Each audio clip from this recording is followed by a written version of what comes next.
everybody, welcome back to the Lead Management Masterminds podcast. This is Scott Payne, your host, owner and founder of SDP Solutions. So glad to have you guys back with us for closing in on our 30th episode. I think this is 28 or 29. So we are kicking back up and call it a season 2 and really have a lot of interviews scheduled, not only that we've already done that are coming out soon, but also here in the future. And today I'm really excited to have with us our next guest with some really cool technology that I'm really excited for everyone to learn about or learn more about, because they've been around for a bit. And some of you guys have known what they've done and seen them in the past, but they've been adding new things. And in today's market, they've become even more kind of valuable to the process. So today I'm excited to have with us Tracy Laney from ActiveProspect. Tracy, how you doing today? I'm doing super good, and thank you for having me. Yeah, I'm so glad you could join. Can you give everyone just a quick introduction of yourself and maybe what you do now, but also a little bit about your history and how you got into your current role? Yeah, happy to. So I'm the sales director for financial services at ActiveProspect, and mortgage is my language. I've been in that business for 30 years. It's one of the reasons that I came over to ActiveProspect. As everybody in the business knows, it's kind of its own world of compliance and acronyms, although I do also cover debt, credit, personal loans, prepaid credit cards, or regular credit cards, kind of anything in financial services, but have been mainly in the mortgage world since I came on. We didn't have much of a presence just because of the things that I just mentioned, and it's kind of its own unique environment in the mortgage world. So people knew us just for kind of TrustedForm. And when I made the leap to software from mortgages, one of the reasons I came to ActiveProspect was actually because of their full SaaS platform, which was a LeadConduit is what we call it. And it's just got lots of bells and whistles that coming from running a very large team that was dependent on leads. I just felt like I needed to run around and tell everybody about it. So that's pretty much what I've been doing for 2 years. Well, awesome. So you mentioned a couple of things there about ActiveProspect. I want to give you just a second or two just to talk about the different products you have, maybe at a high level. We'll dig into each one a little deeper, but of course, the TrustedForm, for those that aren't familiar with that, from a TCPA compliance standpoint, you have that, but you also have some data insights that come along with it. Mm-hmm. And then LeadConduit, you mentioned. Can you give just a brief kind of highlights of each of those little offerings you have, plus whatever else you have? Sure. So I tell everybody, because there is confusion of what our name is. So I tell everybody, ActiveProspect is a company, and then within ActiveProspect being the company, LeadConduit's a SaaS platform. Then we've got TrustedForm. You can use it either for consent only or consent plus data insights, which we'll talk about in a minute. And then we also have marketplace integrations, which are appends that you can do to your leads. And we also have a product called Suppression List, which is kind of the silent sleeper, but has become very important in this market. That allows you to dedupe. So as leads come into LeadConduit, you can have a living list that says, oh, wait, I just bought Scott Payne's lead 30 minutes ago from another vendor, so take that one and go away. Because remember, the biggest thing for us, Scott, we want to get the best lead buy and the best quality leads. We want them compliant first and foremost, because if you can tell that consumer they opted in, they raise their hand. We do think that consent-based marketing is the best means for lead adoption. And we want the back room to be happy, right? The better quality leads. So that's where that marketplace kicks in. If you can run it through TeleSign and validate the phone number, if you can run it through Bright Verify and know the email's valid, if you can run it through, we have Contact Center Compliance and Blacklist Alliance for known litigators. So all of these things are done. We sit in front of Velocify and have it come through and say before it even hits a CRM to reject those leads if it doesn't fit any of the filter requirements. And the really cool thing too about the marketplace, and I know I'm jumping ahead on that, is that those are all controlled by the lender. So they toggle the switches on and off, and they don't need any contracts with the individual vendors. We're already integrated with them. So they can turn them on and off, and then we just invoice them monthly. And I would tell you that there are some lenders who figured out that by going through LeadConduit, they don't have to bring vendor management into it. So I'm just saying that's a little bit, but it is nice because it's all controlled by the lenders without that extra commitment to all those individual companies. They get it all just through us. That's amazing. You're right. I mean, the time savings of this, the thing I wanted to point out was, actually, maybe let's just kind of walk through maybe step by step as to so you work with, let's say, a lead provider and you say, I want to, buy leads from you. And essentially they're going to post then into LeadConduit, right? It comes into LeadConduit. And then can you walk everyone through kind of what happens next before it would get to a Velocify or to a lead management system? Yeah, so they have a couple steps. So the first step we'd always put in would be that suppression list, because we don't want people spending money on something that they've already purchased. So it could be like we did an onboarding call today with a large lender, a top 10. And so the lead would come in, and right now they want a longer time period on that suppression list. They don't want to buy that lead. However, we discussed if rates improve, right? They've kind of stabilized for now, but if you see an improvement, you might want to shut down that list a little bit, because the consumers might be coming back into the market. So it's a living list, if you will. Then it would go into marketplace integrations. And so that would be kind of a bulletproof stack, would be telephone with telesign, the Bright Verify for email, the known litigator list, and probably like a Nora for an IP. In the lending side, we don't get a lot of traffic from overseas like we do in some of our other verticals, but those are really quick kickouts. And then we can append out to anything else. So a lot of lenders use like iLeads as example. And so we can make calls to anything like that as well. Then it would hit TrustedForm. And then TrustedForm has its own filters. So you've got things that you can also filter, like time on page, age of lead. The biggie is originating domain. And I'll come back to that because it's kind of its own little cool thing on its own. But TrustedForm also has filters for page scan. And so not only will that help for TCPA, so if one of your vendors changes something that we haven't put in, that your legal says, hey, you have to make sure that this is spelled out, that it can reject for, but it can scan for other words. So right now, when we're bringing lenders on, we're scanning for things like iPad, free, cruise, solar, because we're seeing some lead providers are fluffing some volume a little bit. Yep. And so by that page scan, it'll stop it from coming and being ingested into the system. So yeah, it's really cool. And then we have fingerprinting too, and I keep calling it straw borrowers, and nobody in product knows what I'm talking about. So if the consumer fills out, when they fill out the form, we kind of sniff it out. And if that email or phone number doesn't match what we've certified on that cert, again, that fingerprint's going to say this doesn't match. So basically, I'm using mortgage terms, but it's a fraudulent lead. And so we have the ability to get just the intelligence that we can put into what's coming into your system is huge. But originating domain is my favorite. But then so after it filtered through all of that, then it would go into Velocify, and then it would go into the suppression list that to be automatically pruned based on whatever your requirements are. And all that happens in like sub-second. That's what I was going to say. It's like when someone listening to this, they're probably thinking, oh man, that's going to add to my speed to lead of at least 20 minutes to go through all this stuff. No, we're talking like milliseconds. It is running through all of this and making decisions so quickly that it doesn't even apply to the speed to lead part of it too much. I've seen for one of my clients, like they're actually actively looking at, well, if I add this step, it's going to add 0.0012 whatever milliseconds to the process. And I'm like thinking like thousands of a millisecond you're looking at for this stuff, but the system's able to run that quick. Yeah, to get better lead, and we can dual deliver. So when all that's happening, we can deliver to your system at the same time to like your call center. I mean, so there's lots of stuff that we can do there too. And we have an amazing team. Our client success managers are amazing. So we'll get in there and they'll dive in. You kind of never get rid of us. It's not like we go, oh, here's your Office and Excel and everything, and see ya. They're constantly on the phone, and we do just cadence calls. And so we'll play with stuff and say, hey, if we move this to here, or I'm a biggie with telesign, taking that and putting it down because it's actually one of the more expensive appends. Yep. So if it's going to fail for any of the other reasons, take the pennies, and fail for a penny, not for a dime. That's right. I forgot about that. Yeah, you can order it. Yeah. Constantly. Amazing. Yeah.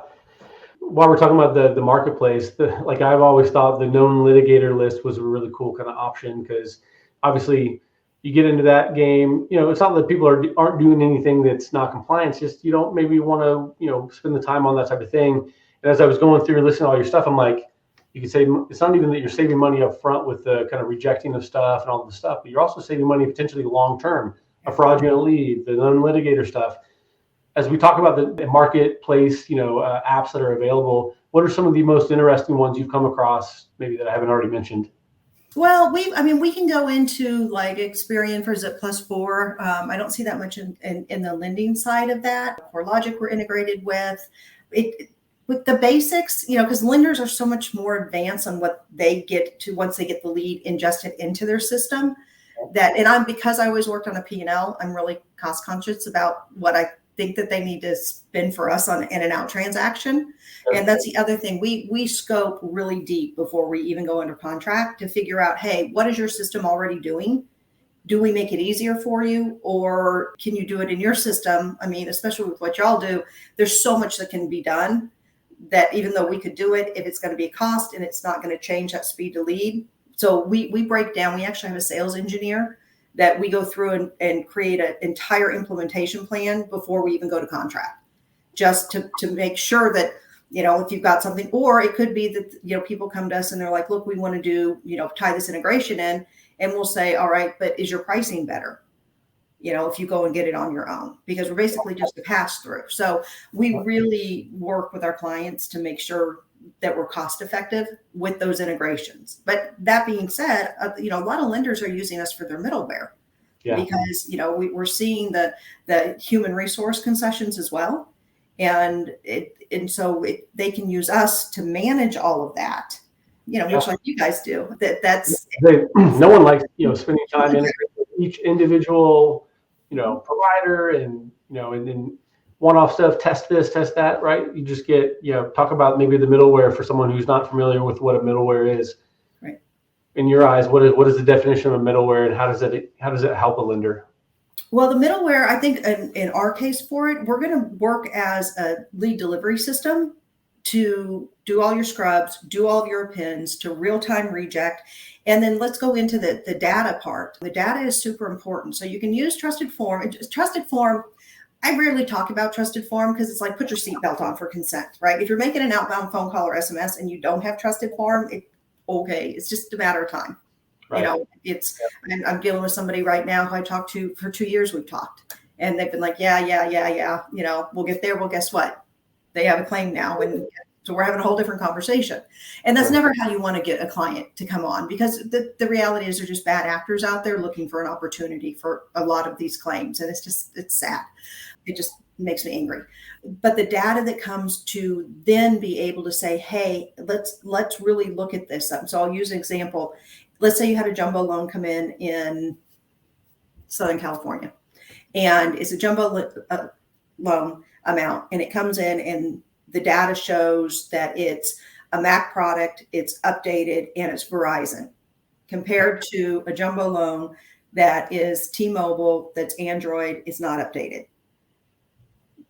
When you get enough conversion data, I could almost tell you that I would take that Mac product compared to that Android product, that updated, that Verizon, and I would send that to a much more qualified loan officer than someone who just got their license.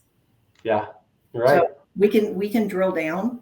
We had another company come out through the data, and they found if they were getting IP addresses more than 5 hits just by turning that off, because what they found, if they identified the IP, I left that part out, they were getting no conversions. So what they finally realized, it had to be like a call center or bots or something. We don't have the real, we don't know, but we could draw the conclusions, and they turned that off and they started saving like $30,000 a month. We did a white paper, it was last July, so much different volume market, just by known litigators scrubbing for telephones and deduping, $27,000 a month. And that was one of the top 5 lenders. So it's, and then originating domain, my most favorite, right? So we're the only source for it. And so it's got 2 purposes. So you can either go in and say, okay, and what you and I talked about kind of on the pre-call, when things are blowing and going, I could toss out any lead provider and say, I don't like your stuff, it's not converting, and 30 days later call you back and be like, dude, hook me up, right? Yeah. Well, now you've got to be careful who you ask to leave, because you may not get the volume back. And so with originating domain, you can really dive deep and say, hey, if there are these 5 pages that I'm getting, these 3 aren't converting or not the levels I want, but these 2 are. Turn these off. I want more of these. Yep. But also you could say, I didn't realize I'm getting 5 different vendors are selling me from the same information at 5 price points. Let me go have a few conversations. Sure. So that originating domain is just, it's a money shot. And even if they change the name, so you could say, stop sending me Tracy Laney loans right? And maybe, okay, now I'm sending you Laney Tracy loans. Ha ha ha. But guess what? We're going to tell you it's the same spot. Yeah. Even if they hash it, it's got a unique identifier. Right. So it's, our goal is, let's get you what you're paying for. Yeah. Well, it's not even that. You mentioned like saving $27,000, right? Well, that's $27,000 and like lead costs. But there's a whole another expense to this, so that if the lead would have come in the system and you gave it to a loan officer and they had to waste their time to call, make 6 attempts to it, all of that time they could have been spent working on something else. I think that 27,000 has got to be 10 times less than what the cost would be to get it out there, waste your time on it, run reports on it, find out what, versus cut it all up front. And it's fascinating how much you can save there. It really is amazing to me. I mean, it is just amazing to me, and it can be done so quickly. Our onboarding time is so fast, and the system's affordable. And the other thing too is, as new technology comes out, we can get with those companies, we can get integrations with them, so we do a lot of that legwork. So TrustedForm is incredible. The insights are even better. And the thing is, you can start with, you can grow into us also. So it might be, hey, I just want consent. The other thing that's super, super important that people don't realize is that when the TrustedForm cert comes over with the lead, that information, so we've got the video recreation, we've got the cert, and then we have an event log, and that stays with your lead the entire time. So in 3 years, when you have a claim, you're going right into your CRM and clicking that button. You don't have to go request it. You don't have to come to us for anything. And so that also means that TCPA evidence of consent is always going to match, right? So that's a biggie, because we're not going into a big vault and then trying to go through the Rolodex and match it up. You've got that in your control the whole time. Back in my day at NationStar, Mr. Cooper, I would get the complaint email from the executives. Hey, can you look into this? They're claiming this and that. And it was like an entire day process to go dig into this and dig into that, and what would come in, what day, like so much work. Phone call, listening, all this stuff. To your point, it's kind of right there for you, makes that person's life much easier. And I think ultimately it's going to give your compliance teams and kind of everyone within the company kind of the trust in the systems and what you have in place and the process and all this stuff as well. I think it'd be a huge home run for marketers as well. So one thing I do want to touch on, you mentioned the TrustedForm and data insight. One thing I've seen used in the past is things like time on form, and using that and knowing and be able to look at conversion rates based on then time on form. So if you find that people are, those who go through your form or go through your site and really understand the process, understand your process, what have you, and then hit submit. If you find those convert better than those who just go and quickly move through and hit submit, or I think we mentioned earlier or in the pre-call about you can start to identify the bots, boom, boom, boom, hit submit. They're only there for a couple of seconds. You can reject those. You can, if you take them in and maybe you route them to different people, you can touch on that. And then maybe you can touch on that example you give that maybe wasn't as non-mortgage related, but was a really good example of typing speed, for example, right? Yes. So the first thing people use it for is what we're going to assume are bots. So if it's a long form and you're seeing that somebody, the time on page is 6 seconds, 4 seconds, well, we can put a filter in. So that's just rejected, because there's no way anybody's filled out a long form in that amount of time. Then for the longer forms to really understand that's what's so beautiful about the data. You can start to look at trends, right? That's everybody wants data. So what is that time frame that you're starting to see that time on page? But then what are the other things that are coordinating with that? What's the average credit score? Because now you're talking about conversions. We don't have that information, right? But the lender has that information. That's where you can get into that device type. That's where you can get into locations. Do you turn up the ads in, more geographical locations just because you're happy with all of these attributes, you're seeing better conversions, those sort of things. But we've got, I think it's 21 data points on TrustedForm. And so even down to typing speed. As example, we just kind of own insurance in the Medicare space. And so they can even look, and let's say that you've got a senior who goes in and they already kind of figured a X amount of time is pretty normal. Well, they've got agencies that actually, instead of kind of doing that turn and burn, it's season open, let's do this boiler room, that they know that if Miss Martha comes in and she's been on that page for a really elongated amount of time, that could mean she just not very technical, could mean that she's just, I do reverse mortgages, so I call them seniors. She's a senior. And so they can take that data information and then route it to somebody who's been trained specifically to take their time.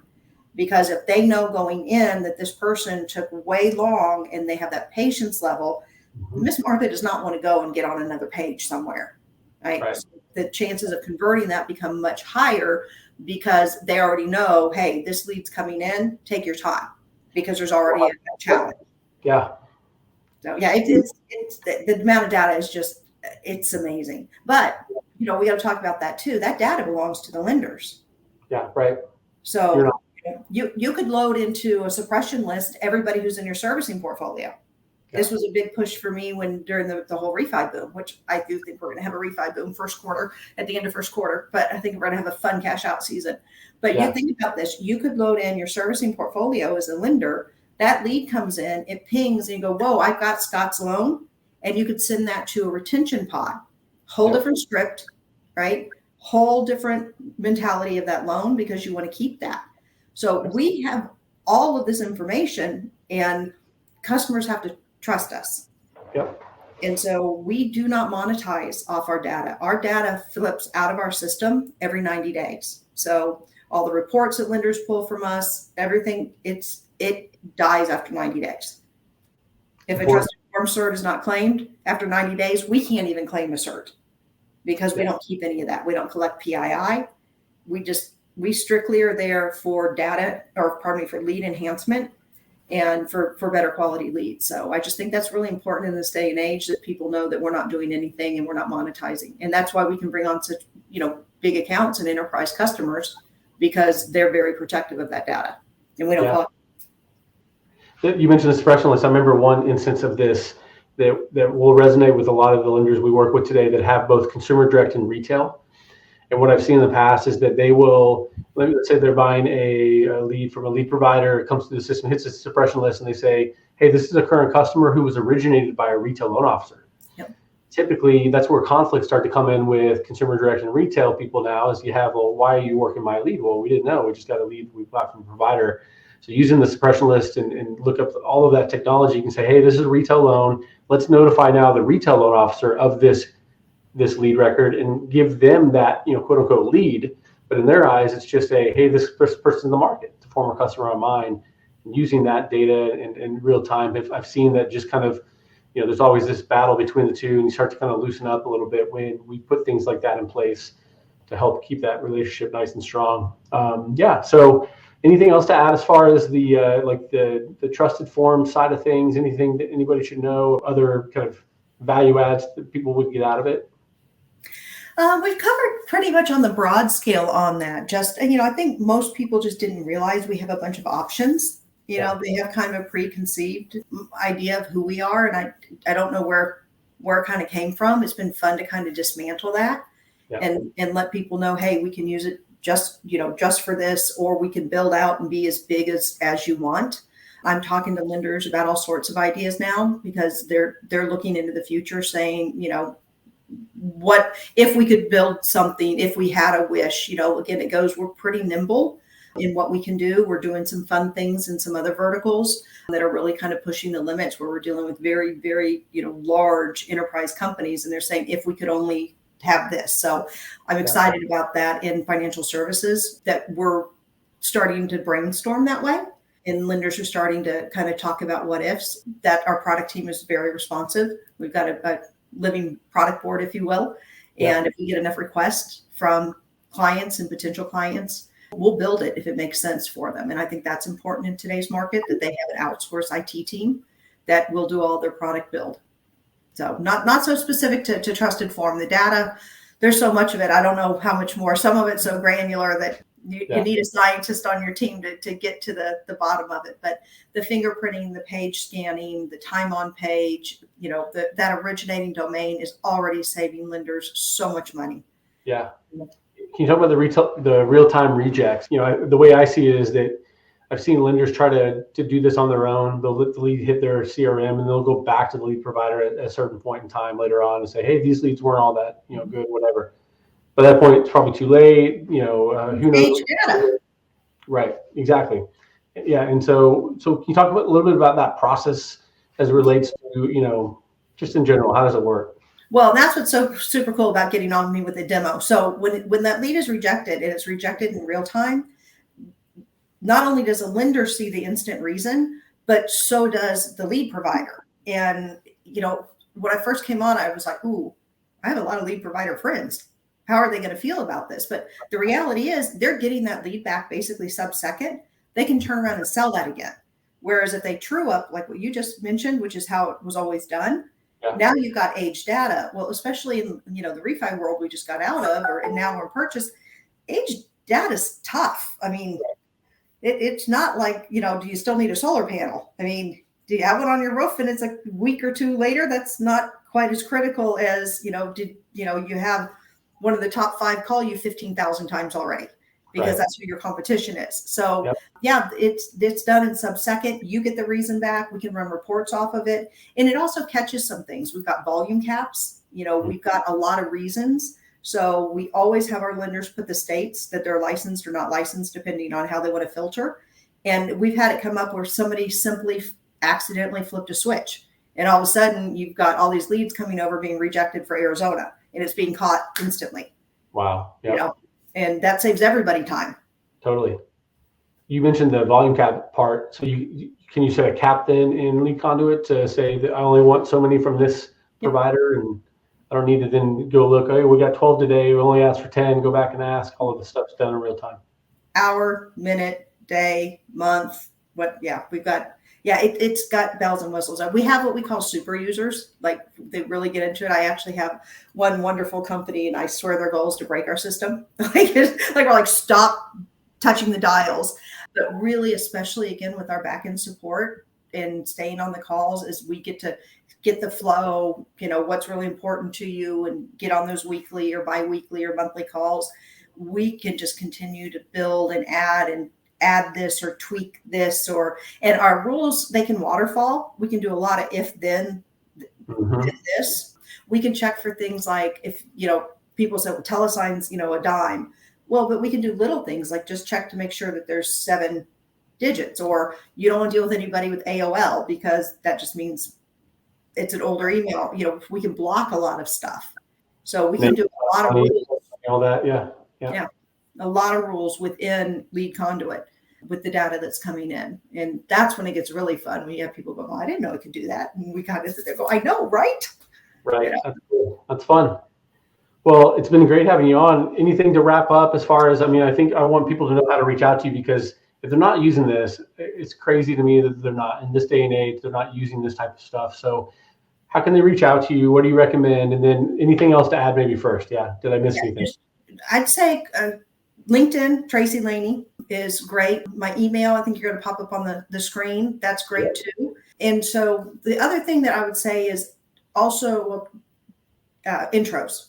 So I just have spent a lot of time just getting to know people in the industry. And so if you are looking for lead providers, you're looking for introductions, I totally do my deep, my disclaimer at the end of the commercial. It says I cannot guarantee the quality of all their leads, but I really believe in, long before things got a little quiet, I was like, you've got to date these providers, you've got to date them, you've got to get to know them, you need to expand. And I don't think that lead providers always do the best job of getting to know, because they all have very strange names. So, I'm happy to make those introductions to lead providers. And as far as between the deduping and the appends and the real-time rejects and all the other stuff that we do, our internal studies and feedback that we get back from our clients, that we see anywhere from about 8 to 20% of leads are rejected for all sorts of reasons. But that's a pretty significant lead spend, and if even today, if lenders could just put wherever they hit in that back into their lead spend and not have to go back to budget, that it's significant. And like I mentioned earlier, it's not like the lead doesn't go out. So now you have, I would say, probably happier loan officers knowing that, they have better leads, that they're working. It's not I'm calling this and, wrong number and all the stuff that you would have already checked for going through this process. Right. Exactly. Yeah. Exactly. Awesome. Well, thanks again for joining. I have the email address on here as well. LinkedIn's also a great place to connect with Tracy. If you need any help, let us know as well here at SDP. Tracy, thanks for joining us today. Really appreciate it. And again, I think we're going to have lots of people coming to you here soon. So get your phone ready. Well, we love being a partner of yours. Thanks so much for having me on. All right. Thanks, Tracy.